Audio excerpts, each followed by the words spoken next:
Planning the next step for the 0 to 300 volt DC power supply.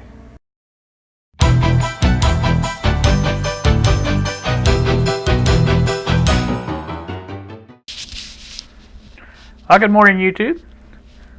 What you see before you on the screen is my artist rendering.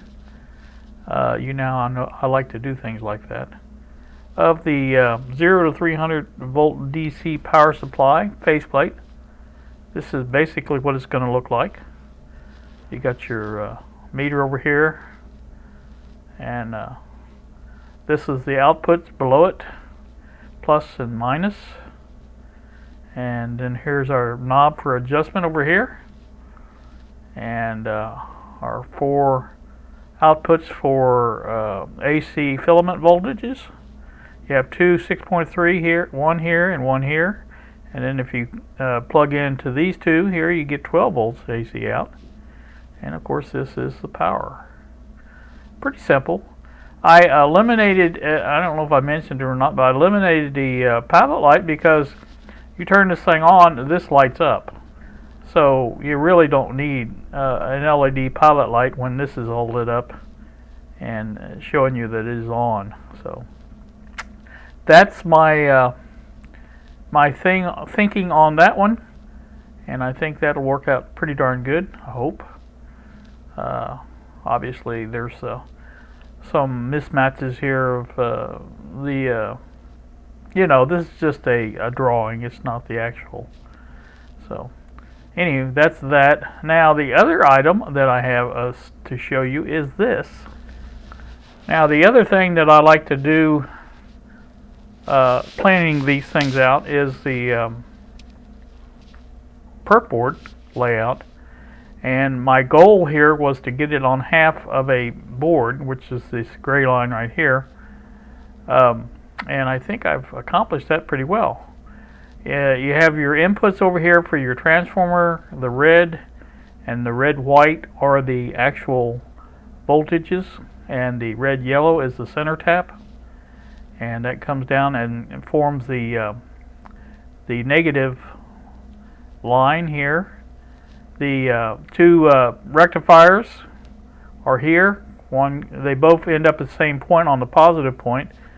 They basically combine their, which would be 240, I think, on the 480 center tap. So it's combined up here, and it is filtered after it's rectified. It's a 220 microfarad. That's actually a 450 cap that I got, but it's close enough for just to lay this out. Now that's the actual size. I have checked that on the board, and it fits right in that spot. So that's a pretty good indication there. Now the VR, which is the voltage adjust knob that you saw on the faceplate, will go between here. You'll have the basically the high side here, the low side here, and the wiper here in the middle. And that wiper feeds a resistor here, 470k ohm resistor.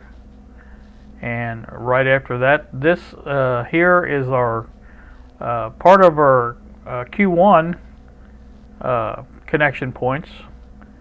Here we got 3 of them right here. You got 1, 2, 3 right here. And also that connects there is the Zener diode, the 12 volt Zener diode comes between here and here.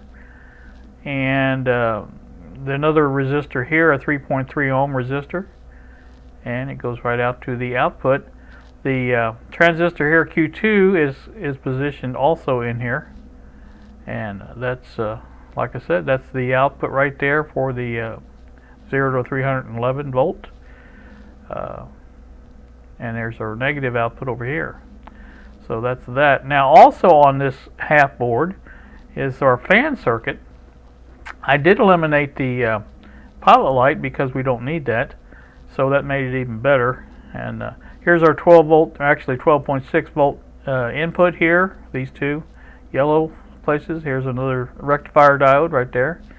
Comes over to the first capacitor. This is a electrolytic capacitor. I forget the value. I think it's 100, I think, microfarad. I think this is a 0.33 disc cap here, and then it comes into our input of the U1, which is a 7812, a regulator.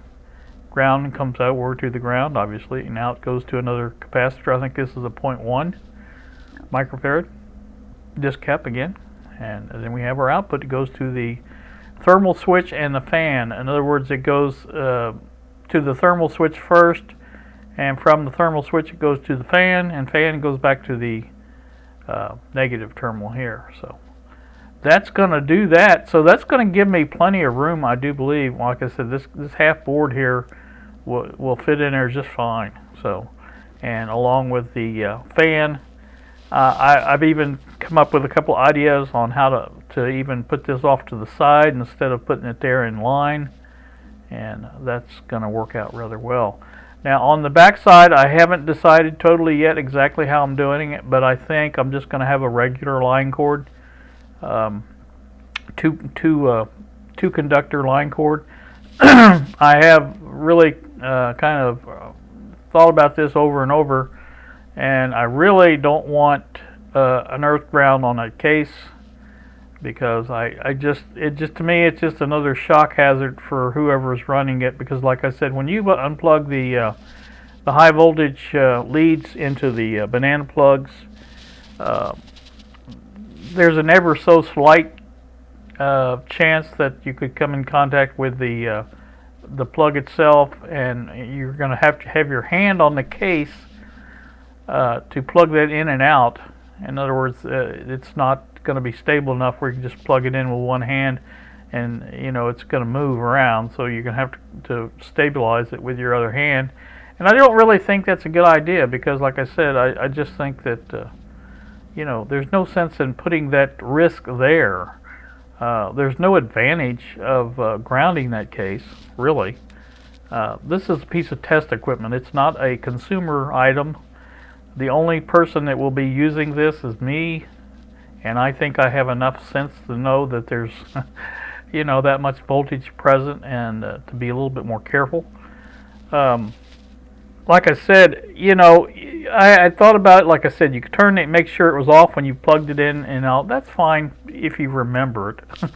But knowing how my memory works, I just figure it's better not to have the possibility. I mean, that's just, to me, a better situation to, not have that possibility. And if there was an advantage of, putting that at earth ground on the case, I would say, okay, let's do that. But what is the advantage? Tell me.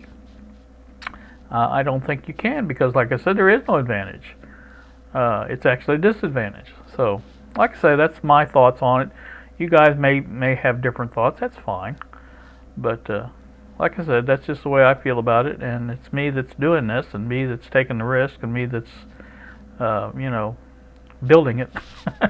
So anywho, that's all I'm going to say today. It's going to be a fairly quick video. I don't want to belabor the fact that, like I said, I really wasn't even going to make another video, but when I came up with all this stuff, I thought, I'll pass this along. It's because it's pretty good.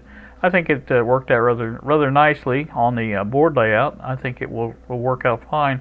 Now, all your resistors and your diodes are upright. They do not lay flat on the board. Did this for space saving, and I think that works out much better anyway in the long run, because it's easier to fit them in there. Your diode here, now this one will be flat. It will run from here to there. That's a flat one.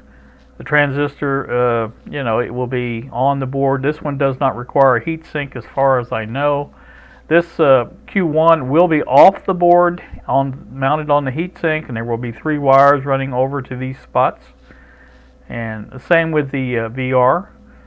There will be wires running over to the control, which is on the front panel we just saw. And so those yellow things indicate connections, wire connections, like you see here for the transformer leads. And I just think that's the best way to do it. This yellow or this orange line just basically divides the two circuits. I wanted to show that there's no connection at all between them. No common ground or anything like that. So that's going to do me. Bob's on the, as you probably heard, the phone alarm. text alarm or whatever it is. You guys have a great day. Thanks so much for watching, and we will see you.